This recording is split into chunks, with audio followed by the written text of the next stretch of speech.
Hi, I'm Bill Arnold. Thank you for listening to this podcast of Real Recovery. There are many more podcasts available at myfaithradio.com. Your support makes this possible. Thank you.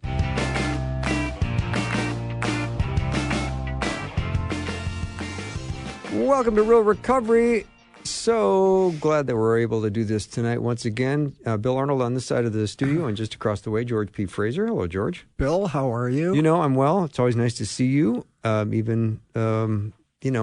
We've got a lot to talk about tonight before we bring on our guest. That intro music, beach music. Yeah, it gets us in the mood every week, so we're grateful for that.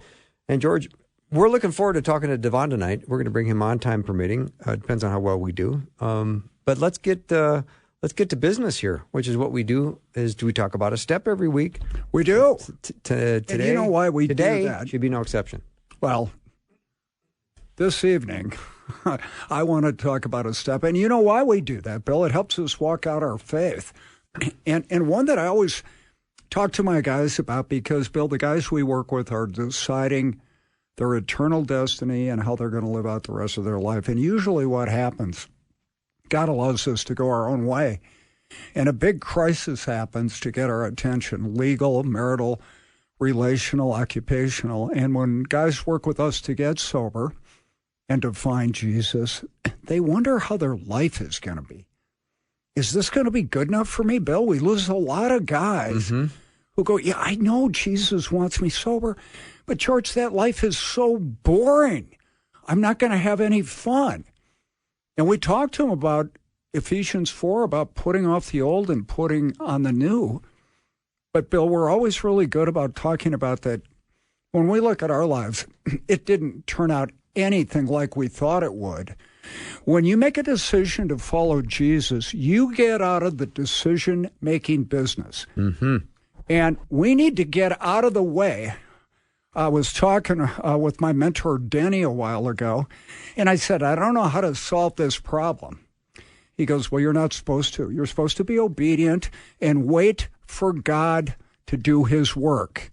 And I thought, you mean I sit back and be obedient, pray, and do your life, and don't mess up what God's going to do. Just be patient, be still, and know that I am God. Psalm 46:10. And, Bill, I always feel like I have to do something, but as I look back on my life and I look at guys that we work with, God doesn't save you and get you sober without having a job for you to do. And the thing that really makes your recovery better than you're using and sustainable and exciting, Bill, we work with guys. A lot of those guys don't make it and they die. I'm an adrenaline guy, and there's nothing more exciting than the eternal destiny of somebody you're working with. And when they make it, there's nothing better than that. And you know it, I know it, and that's what keeps you doing it. So just relax. Don't worry about the outcome. That let go and let God really means is I'm responsible for the effort. He's responsible for the outcome. George, I love step 2. That says we came to believe that a power greater than ourselves could restore us to sanity. Sounds like for many people, and I have a feeling Davon's story tonight is going to include starting drugs and alcohol at a young age. So it's pretty hard to know sanity when you start at a young age being insane using drugs. Sure. And do you think the world we live in is sane or insane, Bill? Insane. Okay. Yep. And Jesus said in John 14:6, I am the way, I am the truth, I am the life. No one comes to the Father except through the Son. Truth is an absolute. Something's not kind of true or sort of true. It's all true, and that's Jesus. And if you live in the truth and seek the truth, you're going to find the truth. Yeah, and I love Philippians 2:13. That says, for it is God who works in you to will and to act according to his good purpose. So way back when you are when you're mixed up and you are confused and using drugs and alcohol, even then God has a plan, not only for restoration and redemption, but a plan moving forward. I think the hard part for a lot of us when we start a relationship with Jesus and start into recovery, is this really going to be good enough? And I want to go to the 11th chapter of Hebrews, that faith is the assurance of things hoped for and being certain of that which I cannot see. Take by faith that God's way is better. And one thing you know for sure, yours is not working. Your best thinking, your desires got you here. And I know for me, the reality was, Bill, that one day, what I really want to do is killing me. Maybe I shouldn't make my own decisions. And to this day, I don't. I pray, and I've got a bunch of people that I bounce things off of. And things kind of work out. Things that used to baffle me, I intuitively know how to handle. That is such good news, George. I appreciate you mentioning that tonight and reminding everyone listening that that is the truth. We need to be in community, and we need to listen to others. So really what it gets down to, do you trust God or don't you? That's great. And I need to work on that. That's great. So we're glad that you have tuned into Real Recovery. If you are new to the program, welcome. I don't know where you've been, but we're glad you're here. And if you have a friend or maybe you yourself have an addiction issue, we're really glad that you have decided to do something about it. And our prayer, George and I, is always going to be the same every week, that you will come to know Jesus Christ as your Lord and Savior. Absolutely. And trust and obey. There's no other way. And his ways, I've never met anybody who walked with God, got sober, who thought, this really didn't work out. I wish I was still using. Yeah, well said.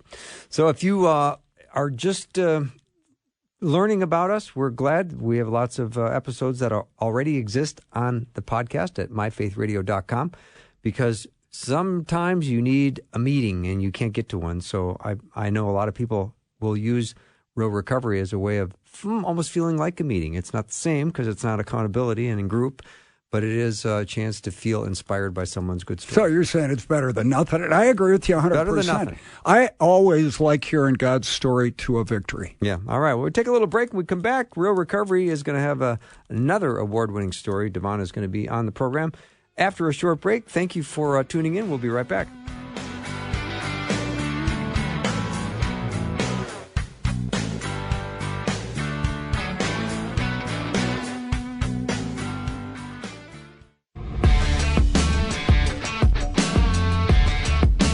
Welcome back to Real Recovery. Bill and George. George, I'm looking forward so much to tonight because I had a chance once again to meet Davon, and what a story, what a testimony. Amazing what God has done in his life and how he's helping others. So I can't wait to get to it. What do you say, George? Looking forward to that. Let's go. Yeah, Davon, welcome. Thank you, man. I appreciate you guys having me. Yeah, like always, we start at Real Recovery. We want to hear about a young Davon, what life was like growing up, what family life was like. Did you have friends? Did you hang out with the right crowd, the wrong crowd? Did you go to church? All that kind of stuff. Sure. Yeah. I actually grew up in Baltimore, Maryland. And like a lot of young kids in Baltimore, Maryland, man, it was rough. It was a pretty rough neighborhood in the city where I lived in West Baltimore. My mom actually had me when she was 15 years old. So that just within itself, created a dynamic where, in a sense, she was growing up while raising me at the same time. My dad actually wasn't in my life. He actually wound up going to the military. He was 17 at the time, and he wound up going to the military. Him and my mom didn't stay together. So growing up, it was just myself and her and some family. And, I was able to create some sort of friendships, but my mom was very protective over me. She would keep me in the house a lot and, just to protect me and make sure, nothing happened. But then that all changed when my stepdad came into my life around 10 years old. He came in and my mom got married, and I remember him taking me outside to a group of guys, and they were outside hanging out, and he's like, "Hey, this is my stepson, man. I want you guys to take care of him and make sure that you look out for him in the neighborhood." And he left me there, right? And so that was like a big eye opener for me. I had never really, my mom wouldn't let me basically, go out and be around a lot of things. And from there, he didn't know he had actually basically left me with some of the worst guys in the neighborhood. They were some really bad guys, man. And I just began to see so many different things. I kind of lost a lot of my innocence during that time, just seeing the things that they were doing. They were selling drugs. They were getting into fights and things of that nature. Gangs were starting to form in the city around that time. And so, I kind of grew up all of a sudden between 10 and 13, like really fast, man. And by the time I was 13, I was full-fledged, just Baltimore street knowledge and smarts and all of those different things. And my stepdad wound up on drugs and he was out of the picture now. So it was back to me and my mom again. And he has to work, so I'm fending for myself. And, I got into a lot of different things. I really respected her so much that I would try to hide a lot of things from her. But she wasn't stupid. She knew some of the things that I would get into, but it was kind of hard for her to reel me in as a single mom, as well as her trying to work and provide and take care. And so I just found myself, doing some of the same things I learned, the drugs and selling the drugs and smoking and drinking and all of these things. And this is by 13, I'm doing all of these things, man. And that just continued on throughout my high school years. So, yep, that's how everything started for me. Any sports, any church attendance, kind of grades were you getting? So, yeah, I did try sports. I was good at basketball, but again, doing the things that I was doing, I had no structure. I had no discipline for practice or any of those different things. And so I remember the coaches telling me, hey, man, you're great. We want you to come out. And I actually planned to go one year. I did play 1 year and I was a mess, man. I wanted them to let me do what I wanted to do. And the next year I was going to go to practice and I remember just turning around and not going, man. So, football was here and there, same as basketball. I didn't like the structure of things because I was just out of control at the time. But, church was not something that we attended. I had someone in my life who was a real good close friend of my mom, and she became my godmother when I was very, very young. She would take me to church with her when I was young, like too young to kind of really remember, but I just remember her saying that I would say, there would be a time in my life where I would be a preacher and I would do these things. But yeah, my family was not churched. I probably didn't pick up a Bible and read it till I want to say maybe 18 or 19. So that was something that just it wasn't prevalent in my life. I knew that God was present, but I had my times as a teenager where I just denied that. I didn't believe that God was real. I didn't believe, just because of my circumstances and the things that happened around me. And then I didn't have a lot of people actually around me who were, giving me the gospel. Mm. Davon, talk about your education between the ages of 10 and 13. What were you learning on the streets, and what were the other guys teaching you, talking to you about, convincing you to do, to try, to experiment with? What was all that about? Sure. At the time, I really had no knowledge of pretty much doing anything wrong outside of just, the regular kid things, lying and just being a kid. But there was one guy who was like a really, really big drug dealer in the city. And I believe around that time, crack cocaine became something that was really, really big in the city. And I began to learn just seeing him, how they would do it, how they would sell it. They began to carry guns and things of that nature. I had never, held a gun until that point in my life, just being around them. They were literally showing me and teaching me these things, how and what type of weapons and what type of drugs they sell, how much it cost, and how to create it, how to make it. And then even getting into fights and things. I remember, the guy teaching me how to box. He would take me to the boxing gym and he would get into it with like young guys, but they would be too young for him to fight. So he would be like, hey, I'm going to have Davon fight him, for me and stuff like that. It was just, for them, it was like a badge of honor. Like, hey, man, you're growing up. You're part of us. You're one of us. And like I said, me kind of being just green to everything, I looked at it as, okay, this is normal, sadly. And I didn't know at all that I was, being led in a direction that was really destructive. All right, George, I have a question for Davon. And so you're 13, he's 13 years old.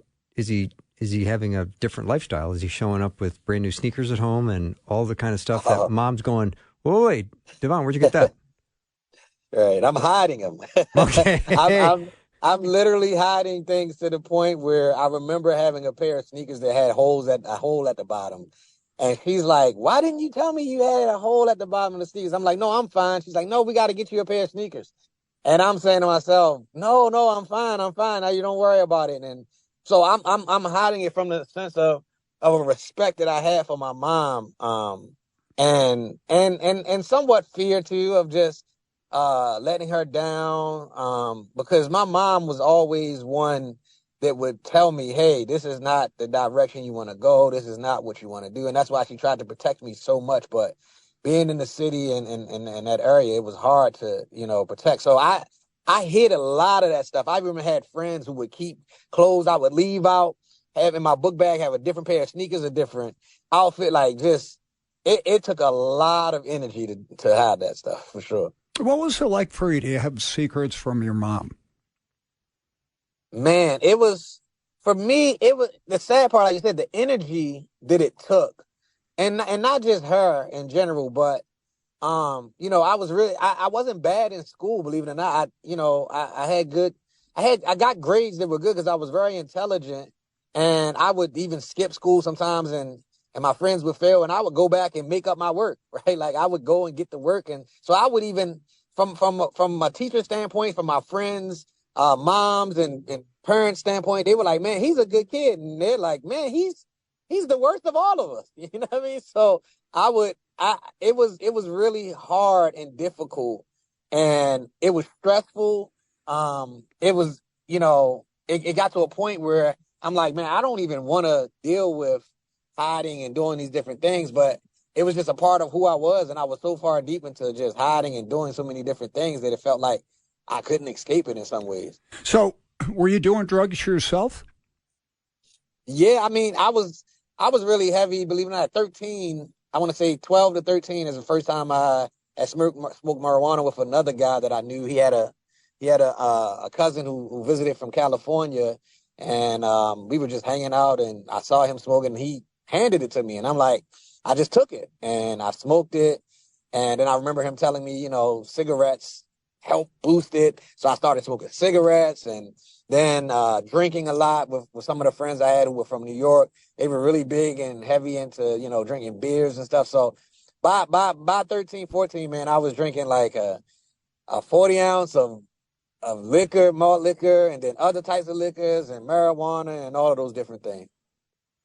So if you're drinking a 40, it's got to get a little warm before you finish it, doesn't it? Yeah, well, it does, but believe it or not, man, we were drinking it fast. It was fast. Like, and looking back on it, it was like a thing. And I was shaped a lot by the music that I listened to. And I remember at the time, like Snoop Dogg and the guy Dr. Dre and all, that was the culture of it was like marijuana, and liquor. And it was like, you drink a 40 and you drink it down fast, and, you smoke, and that was just a part of what it was. So you were cool. You say cool? Yeah, cool guy. Friends are cool. Well, that's what they would consider it then. No, and it's funny, right? Because I get you, but you thought that at the time, right? Oh, without a doubt. I thought I was a part of the crowd that was, and everybody else who was doing it was the same. They thought that was the cool thing to do. They thought that was the, the right thing to do. And honestly, I don't think it was even a thought of whether it was cool or not. It was just something that everyone around you did. And you figured, okay, if I want to be a part of that crowd, if I want to be a part of what's going on, then I'm going to do it as well. All right, Davon, I'm stuck when you're age 13 and some drug dealer is showing you how to handle a gun. So all of a sudden now you've introduced the idea of having a gun, touching a gun. I don't know if you practice shooting it. Did you end up having one in your possession ever? Because that really raises the stakes. Yeah, I remember having it in my possession. Thank God I never had to, I was always, in my mind, I was always still like, I'm not like them. You get what I mean? Sure. That's how I really thought. And so it was a point in time where they would say, hey, man, you got to hold this. You got to have this because you got to make sure you're protected, because I would be out there with those guys and they would get into different things. And I would hear about what they were getting into, but I never got caught up into a lot of their situations because, man, I still went home. I still, a lot of times, even now, when I talk to kids, I say, man, gangsters don't go to school, and gangsters don't, go home and follow rules. And that's why I knew I wasn't a gangster. I was still going home, right? Like, I was making sure that, my mom said be in the house at 10, I was going in at 10, right? Like, it was certain things and rules that I would follow. And there were certain principles that I had that I wasn't going to go beyond and I wasn't going to do. That's fascinating that you still had a sense of right and wrong, and you had an ultimate respect for your mother, which I love, because you were not going to be violating her trust, even though you were, right? Right. And even in violating her trust, because of, my age and being young, I justified it with like, okay, I'm not going to disrespect her by, just doing it with no regards to how she feels or what she thinks about it, but not realizing I was still disrespecting her by doing it anyway. Of course. All right. You're listening to Real Recovery with Bill and George. Our guest, Davon, is telling quite a story. We're going to come back after a short break and hear lots more. We'll be right back.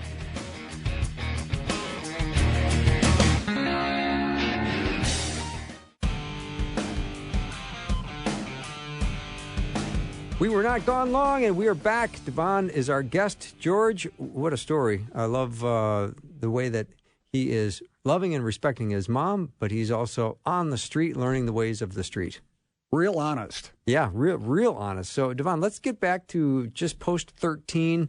You're learning the ways of the street. You're probably starting to do more and more criminal-type behavior. Did you have any trouble with the law?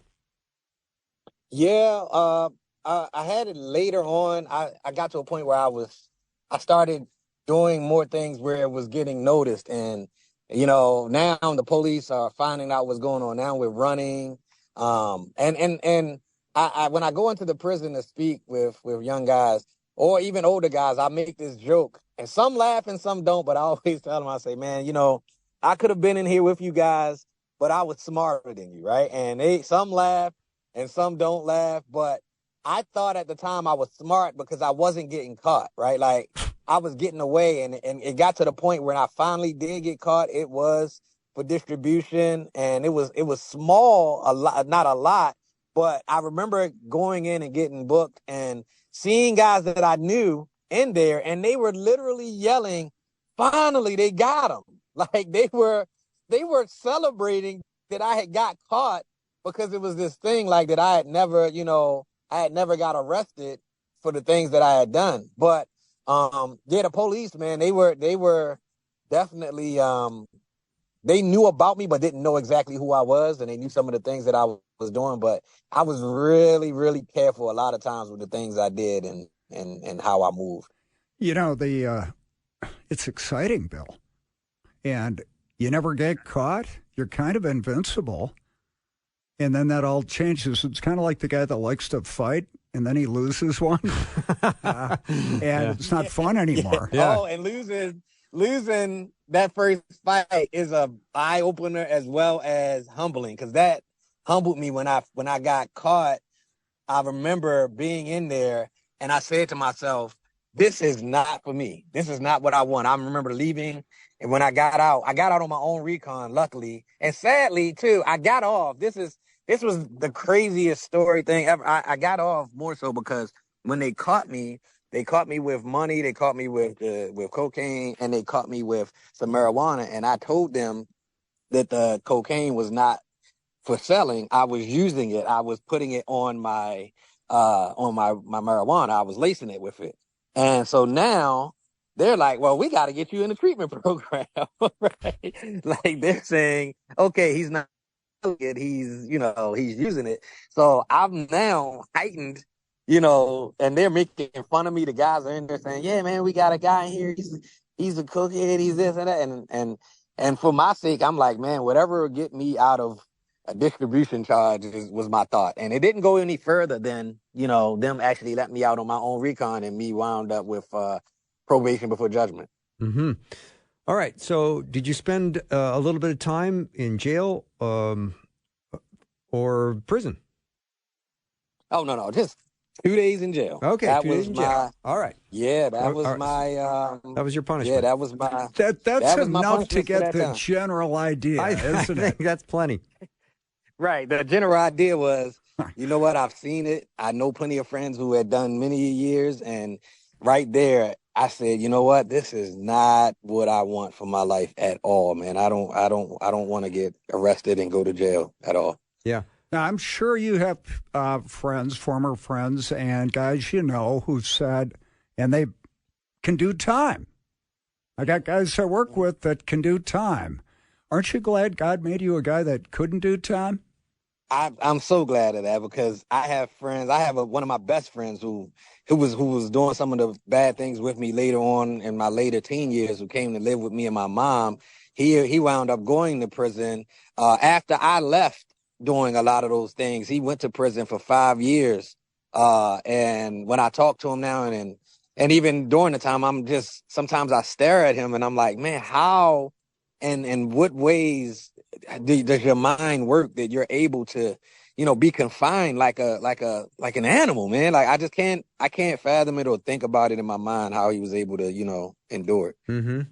So, Davon, I really want to hear, because I remember you, when I met you, you were talking about having a pretty intimidating persona. People were reluctant to want to connect to you. They were almost a little afraid of you. And you had this aura that, who's going to get close to you? How about no one? What happened? Right. So, I think around later on, I want to say 16, 17, I'm in high school. I came from the city area in Baltimore and I moved to, the county area. My mom moved out there, just to try to, I guess, get away from some of the craziness of the city. But I had this thing where it was like, okay, I'm tough because I came from the city. You guys are county guys. And I kind of took on that persona, but really it was more of a protective, personality that I had to just really protect myself, knowing that I could be, a victim of anything. And, man, I wasn't really fond of building any type of relationships outside of the people that I knew already. And I gave that off a lot. Even my wife now will tell people because she went to high school with me. And she's like, he bullied me into this relationship. she'll tell them that because, even when I first met her, I would make fun of her. She's just like, you were just mean and you were just angry and you were just this person that just was not fun to be around. And I think that people saw it. And there were some who saw beyond it, like my wife. She saw that, I was, at least to her, I was a loving person. But yeah, man, that was just a really protective, shield that I put up, man, and to keep people not get too close. Yeah. So tell us about your encounter with Jesus.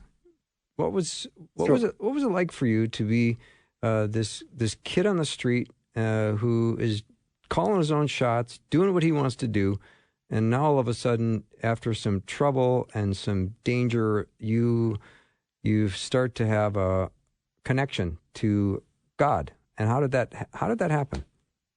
Sure. Two different times, things that were pertinent about that was the first one was I actually went to the military at 18.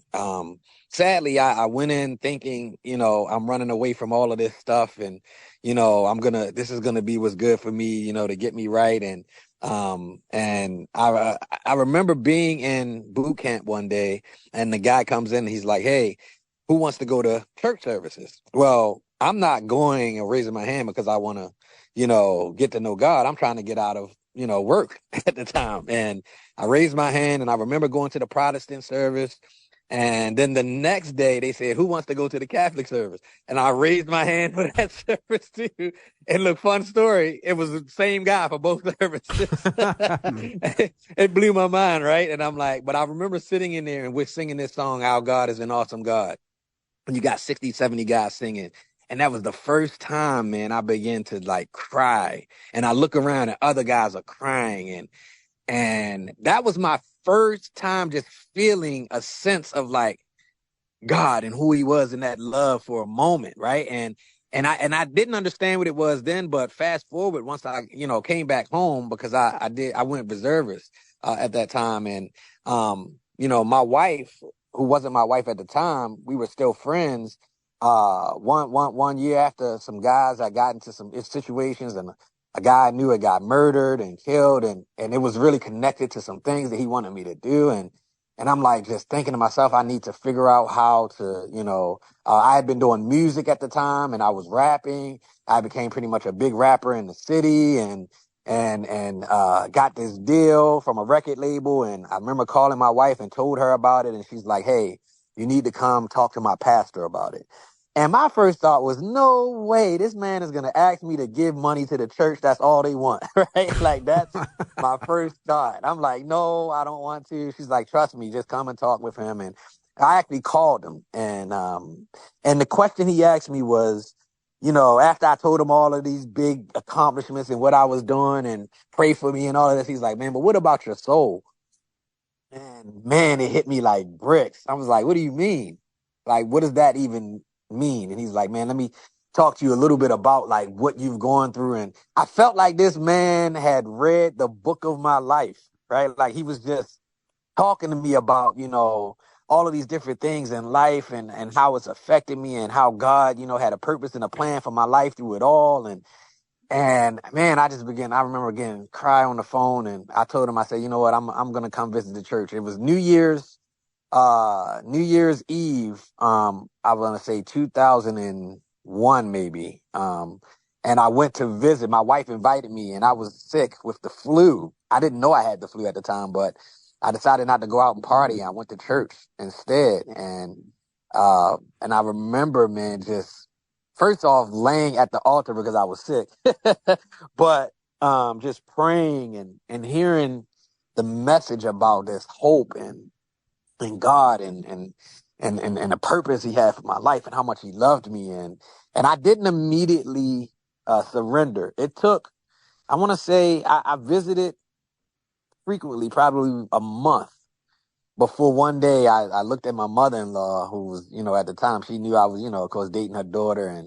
And I'm just like, man, you know what? I think I want to give my life. And, man, she grabbed my hand and we walked to the front of the church, and she told the pastor, hey, this young man wants to give his life to God. And immediately, it was like a thunderous applause in the church, because this guy who had walked in at one point with the gold chain and earrings, and looking crazy and mean and all of this, all of a sudden wanted to give his life. And, yeah, man, I gave my life to Christ that day, and I never looked back.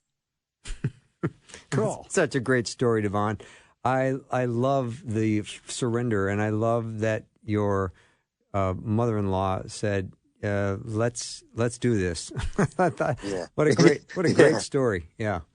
So, obviously, when you make a decision and you say, I want to surrender my life to Christ, the next step is what we call the sanctification process, and learning God's word and growing in his word. How did that start for you? The first start was, I didn't even want to go back home, because I remember just still being connected to so many different things. I had my own place at the time, and I was honestly afraid to fall back into what I knew and what I was doing. And my wife, she tells the story of her ministry to me. At the time, a large amount of drugs they would call a brick, and he would call me and say, "Don't get a brick." That would be her specific ministry to me, like, because all of a sudden now everybody wants to, hey man, I can give you some free drugs. Hey man, I come do this, come do that. It was just such a pull. And I began to like stay at the church, man. I mean, literally sleeping there. I would, come do help and work and all of these different things. The music, I walked away from the big deal that I had. I actually stopped doing music and kind of just devoted myself to being at church, to prayer, to getting with mentors. My pastor took me as a mentor and discipling me, walking with him and being around him and being in the word and being connected with other pastors and other men of God. And I did this for 8 years, man. I mean, I got so far away from what I knew that I remember I wasn't really watching TV much. I didn't know what was going on with sports. I wasn't, I knew for me it was gonna be something. It took extreme. Like it was like me literally coming off of a drug. I had to be so extreme in my faith, so extreme in my walk that some people would say, "Oh man, it doesn't take." You can still do this, you can still do that. And for me, it was like, no, I need to Hmm. get as far away from the life that I had, and I did that for 8 years. How are you surviving with food and stuff? So I was working originally, which is crazy. I hadn't really worked anywhere outside of the military at the time, but I still was able to start working. But the church was helping me, man. Like I remember even getting a car because they would see me at the church all the time and helping and doing all these different things. And me and my wife at the time, we decided to get engaged. And she was like, okay, what is your plan? What are you going to do if we're going to get married? Even my church realized this. And I remember one of the ministers actually gave me a car because he's like, man, you're here all the time. I see you need a way to get back and forth. They kind of, in a way, took me on his payroll. And they're like, you're Hmm. here and you're working and you're doing all these different things. So we're going to make sure you're taken care of. And man, that's what happened. I want to say for the first maybe 4 years or so. And then I started to work like jobs here and there. And eventually I was able to get an actual landscaping company because my stepfather had one when I was young, and I learned that from him. Like he knew how to, do that and cut grass. I didn't want to do that, but once I found myself like, okay, I'm ready to commit, I knew that was something I could do, and I started an actual landscaping company, and that is how I survived. That's a good job. Guys love it who do that. Oh Outdoors. yeah, Yeah. And so yeah, what you lots do of after money. Lots of money is what people probably won't say they love to because it was so easy to, I mean, everyone's grass grows, right? Right. Yeah. easiest job's having a radio show, but anyway, you, Yeah. you move on. So how long did you do that and what did you do afterwards? So yeah, I did that for about 3 to 4 years, and it got kind of overwhelming. I got to a point where it was growing really fast, and I had young guys at the church who were working with me, working for me, and I wound up selling it. Then after that, I started another business with cleaning, and cleaning barbershops and salons and all of those different things, and then that kind of fell apart because I wasn't really interested in that at all, into doing that. So 2010, I kind of went back to the music. I didn't think it was actually a way to do it. To be honest, I was like, man, it's no way I can rap about God. That's corny. That's what I thought. I'm like, I can't do music, talking about God. But 2010, I was, God impressed upon my heart to kind of reach young people with the music. And my first project that I was able to record, I went back to the guys who were, helping me before that I, had left and told them what I was doing and how God had moved in my life. And they said, man, we'll help you. And they helped me record my first project. And that first project, I said, I'm going to put it out for the young people and see how they respond. But it kind of went national. And I remember getting like a first ballot Dove Award ballot for it. And I'm like, okay, maybe this is something I should be doing. And I began to travel, man. I began to get calls from out of the state to come and do different things and within the DC, Maryland, and Virginia area. And I said, you know what? I'm going to start my own record label. And I started His Story Music Group in 2010. And that was from there, I was full-time ministry and music. Cool. Very cool. Wow. So you've not only had an entrepreneurial spirit, but you have started several companies and you've seized all kinds of opportunities that God has led you into. And you would probably say, I'm not going to put words in your mouth, but had not been for the grace of God, you wouldn't have had any of those opportunities.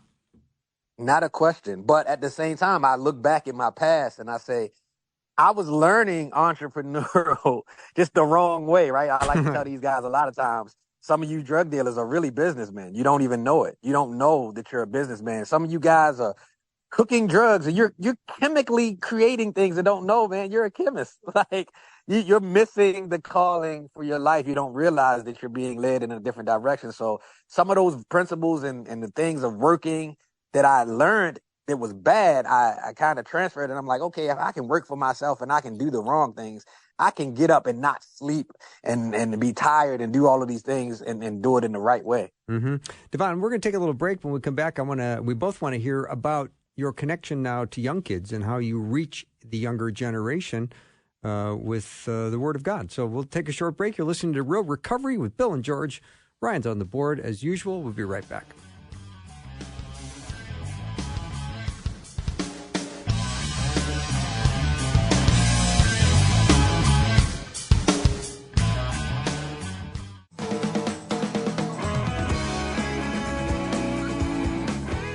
You're listening to Real Recovery with Bill and George. Davon is our guest tonight. What a story, George. Great story. Yeah. So, Davon, I'm curious now how God is equipping you and using you to reach kids just like you when you were in trouble and at such a vulnerable age.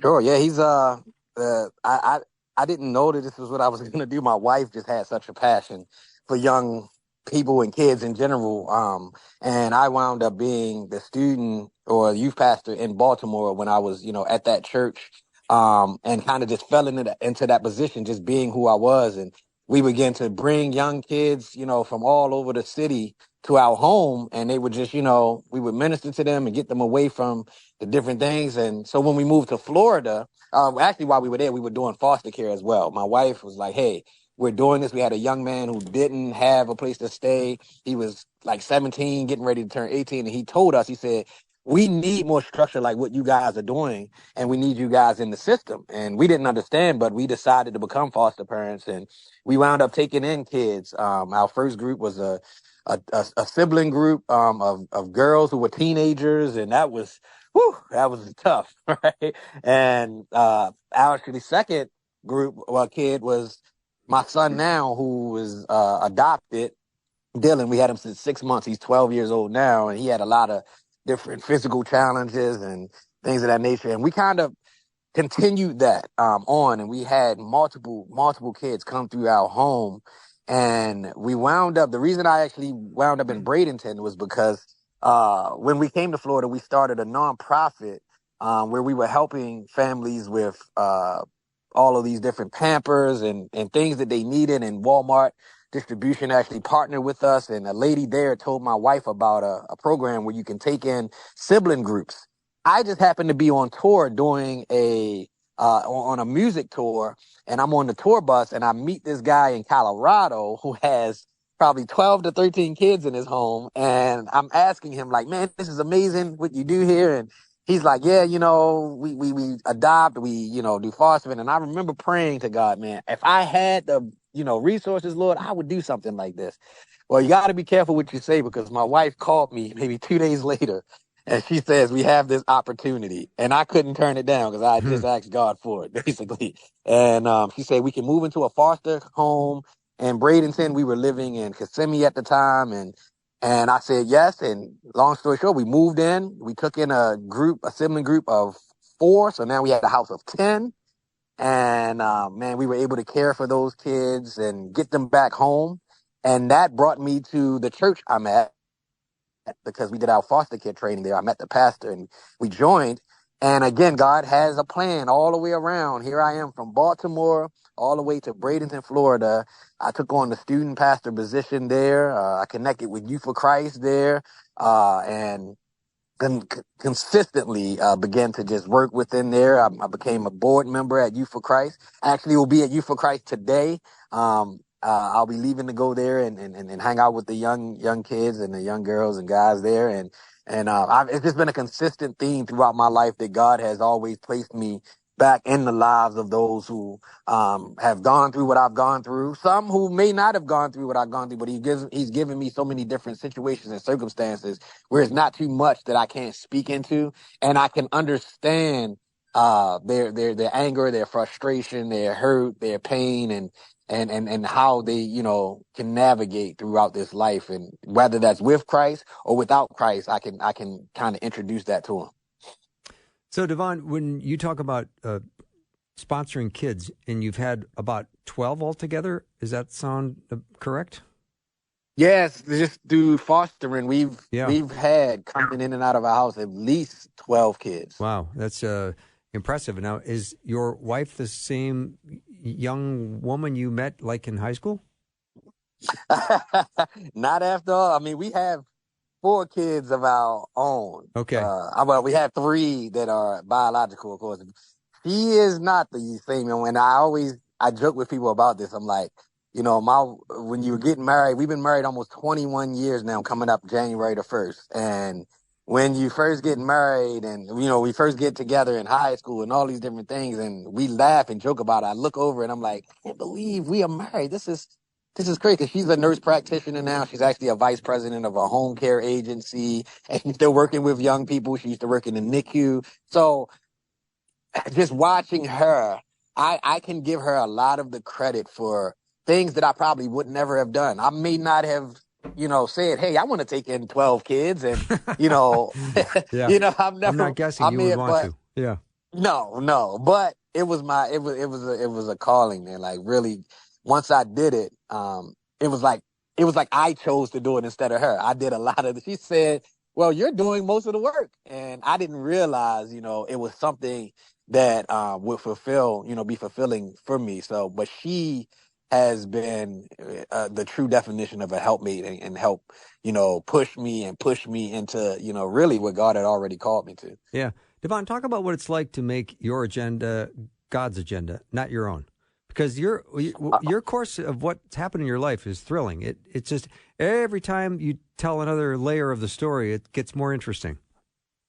Yeah, I can say I haven't had an agenda personally, and I don't know since I gave my life to Christ. I really sometimes feel like I'm walking on a cloud, and if I screw up, man, it's gonna all fall apart. Man. I really do feel that way. So I've always tried to make it a point in my life where there are times and things that come along and I'm uncomfortable.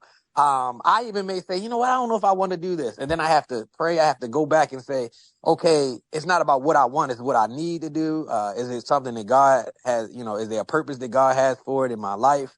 And from experience, what I've always seen is when I follow that route, when I follow that specific blueprint, God always supplied. He always shows up and he always shows me, yes, this is the direction you should be going. This is what you should be doing. And I'm in it and I'm a part of it. So for me personally, I just, sometimes I have to actually back away and say, okay, let me consider what it is I should be doing for me. But my agenda is always God's agenda because I don't know any other way. I really don't. I know what it's like to not have them. I know how I felt. I know that darkness. I know that pain. I know just like feeling hopeless. And I know what it's like to have them. And man, I wouldn't trade it for the world. Not at all. I think a lot of that, Bill, we hear a lot of stories, and it's suiting up and showing up. I remember Dr. Tim Keller was asked when he moved to Manhattan if it was God's will for him to start a church there, and he said, I don't know. We're going to find out. And you got to get you got to get into the game, and you have to be walking with God, and you kind of get out of the decision-making business. Bill, I'm listening to this story. Yeah. There's no way it winds up like it does. There's no way. But you look at all the training he had. He's a businessman. He's like 10 or 13. Yeah. And he grows up, and God gives him a love for kids like he was. And he wants to, and nobody's better prepared to do that than somebody that has walked through it, and God has, carried him out. Yeah, Davon, it's a fascinating story. We've loved having you on the show. Thank you for taking the time to share your story. It's been wonderful letting our audience meet you and hear your story. Yeah, thank you guys for hearing me. You guys kind of put me in a position where I start thinking about things. My wife always say, you need to write a book. You need to, because there's so many stories I could tell you guys, and you would be like, that is impossible. That never happened, but I have witnesses, right? So it's like, I love it. It's so many stories I can tell. She's like, you should tell them. So, man, anytime I get a chance to, or anyone gives me a platform to do that, man, I'm grateful for sure. So thank you guys. That's awesome. Well, George, that's our time. Thank you so much for tuning into Faith Radio tonight and hearing Real Recovery. If you want to pass this along, please go to our podcast at myfaithradio.com. Check it out. Have a great week. We'll see you next time.